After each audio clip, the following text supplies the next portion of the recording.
بسم الله الرحمن الرحيم، يا مساء الفل عليكم جميعا. طبعا كلكم اكيد متابعين الخناقه اللي على السوشيال ميديا دلوقتي اللي اتجددت تاني، يعني خاصه بشركه الكوره بعد كلام المحمودي. يعني المحمودي طلع قال ان يعني نسبه المستثمر 60 ونادي الزمالك 40. ده ما اختلفش كتير عن اللي احنا قلناه. هي القصه كلها بيقول لك ان المستثمر اللي جاي مقيم الكوره بمليار و800 مليون جنيه. طيب، فالجانب المعارض بيقول لك ده رقم قليل جدا. ازاي انت تيجي تبيع فريق الكوره او قطاع الكوره بمليار و800 مليون جنيه في اسوأ مواسمه، وانت عندك ايقاف قيد وعندك مشاكل ومش سكواد قوي يعني. وانت معاك اسم كبير زي نادي الزمالك، والمليار و800 دول قليلين جدا. نادي الزمالك بيصرف له حوالي مليار جنيه سنويا على فريق الكوره.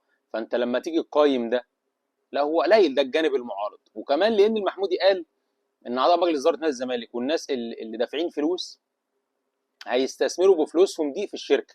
ده على عهده المحمودي. فطبعا المعارضين بيقولوا ايه؟ ده مش هينفع. ازاي؟ يعني دلوقتي هنيجي نبص في مجمل الفلوس اللي هتتحط كده حوالي 900 مليون. وانت بالفلوس اللي دافعها اعضاء مجلس الاداره والناس المحبه، والفلوس اللي ليك والقضايا اللي عليك اللي هتسددها والالتزامات اللي عليك، هيفيض لك حوالي 900 مليون. انت اصلا بتصرف في السنه حوالي مليار، فال 900 مليون اصلا مش هيكفوا. فانت كده دخلت في ازمات تاني. فالجانب المعارض بيقول لك ده رقم كارثي لا يليق بنادي الزمالك. ان انت مقيم ان انت يعني ان هو كمان المستثمر هيجي ياخد النسبه الاكبر، فهو المتحكم. يعني خلاص بقت القصه بتاعته. فانت بعت الكوره في نادي الزمالك بمليار 800، ونادي الزمالك بيصرف في السنه حوالي مليار. طب انت لو جيت اشتريتني او خدت ده الجانب المعارض، لو جيت اشتريتني وانا اسكوادي قوي وما عنديش مشاكل، فالتقييم هيبقى اعلى. فان انت تبيع دلوقتي، فانت تقييمك هيبقى قليل، والناس اللي داخله بنسبها دي هتقل من الفلوس.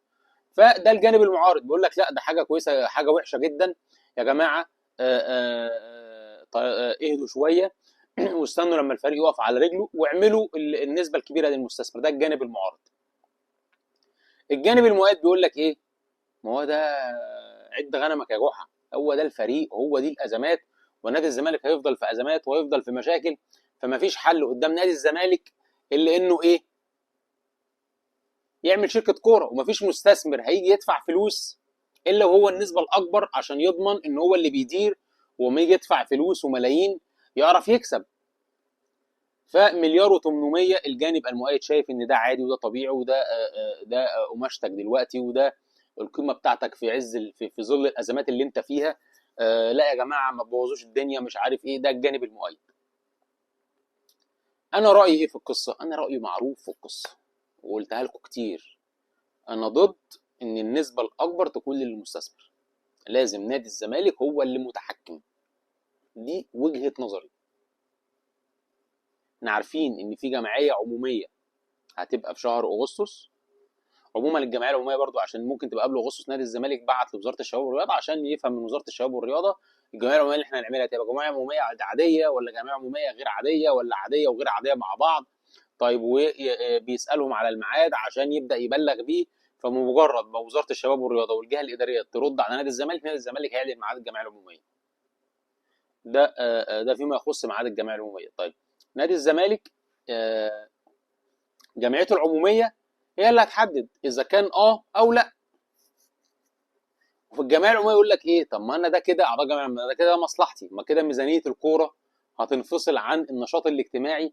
فبالتالي اي فلوس هتخش نادي الزمالك سواء من فرع اكتوبر او اشتراكات لينا احنا حتى، كلها هتبقى لينا احنا. يعني حمامات سباحه بقى هتنضف وكراسي وشماسي وتطوير وملاعب تنس وملاعب، فكل الفلوس هتبقى جايه لي. فانت برضه هو مش هو هيبص لمصلحته، مش هيبص لقطاع الكوره اللي هو بيهم الجمهور، مش اعضاء الجمعيه العموميه. فهي حوار كبير ومحتاج يكون فيه وضوح. محتاج الموضوع يتم توضيحه للجمهور ويتم توضيحه للجمهور. انا لما نادي الزمالك اعلن الموضوع في بيان واجتماع وقرار اجتماع مجلس اداره، ما طلعش حد من النادي يوضح. انا رايي ان لازم حد يطلع من نادي الزمالك يوضح كل اللغط اللي داير ده. لان طالما انت ساكت هيطلع كلام كتير، وهتبقى معاك ناس وضدك ناس. لان وده حاجه كويسه على فكره ان جمهور الزمالك يعني مش كله بيتفق على حاجه، لا حلو قوي ان كل واحد ليه راي، بس ده موضوع مصيري متعلق بمستقبل نادي الزمالك. فلازم حد يطلع من نادي الزمالك يقول هو فعلا المستثمر يدفع 1,800,000، لان ده خلاص تبيع. هل فعلا النسبه الاكبر للمستثمر؟ لازم ده ما وضحش في البيان بتاع نادي الزمالك. قال لك احنا هنقعد مع الشركه ونناقش بنود التاسيس، ومن بنود التاسيس دي اصلا من ضمنها النسبه الحصه يعني، بس هم ما قالوش كده.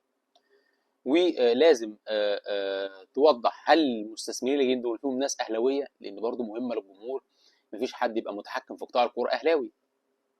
ومين هم المستثمرين؟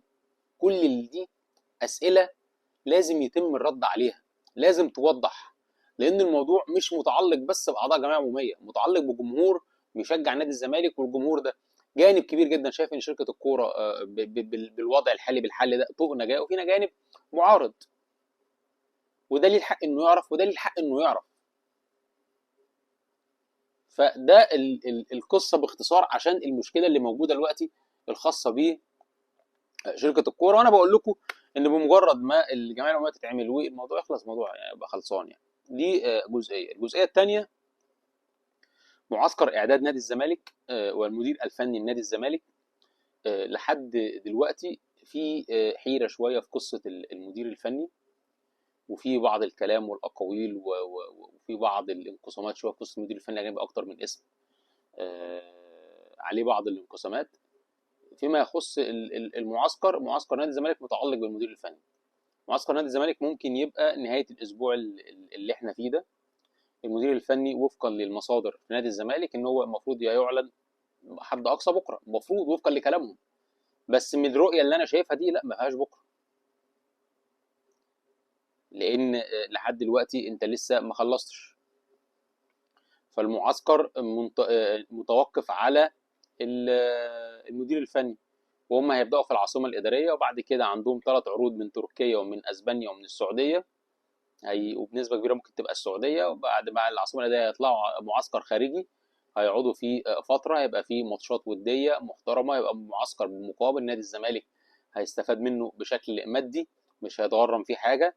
لما يرجعوا بقى التدريب هيكون في الملعب الفرعي للدفاع الجوي. ده خلاص يعني فكره الكلام ان هو ممكن يبقى فيه امل ان نادي الزمالك يرجع يتدرب على ملعب حلمي زموره دي اتقفلت تماما. نادي الزمالك مش هيرجع يتدرب تاني في ملعب حلمي زموره ولا استاد الكليه الحربيه.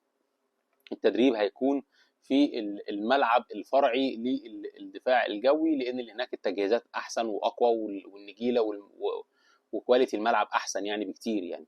اشوفكم على الف خير بفيديو جديد. سلام.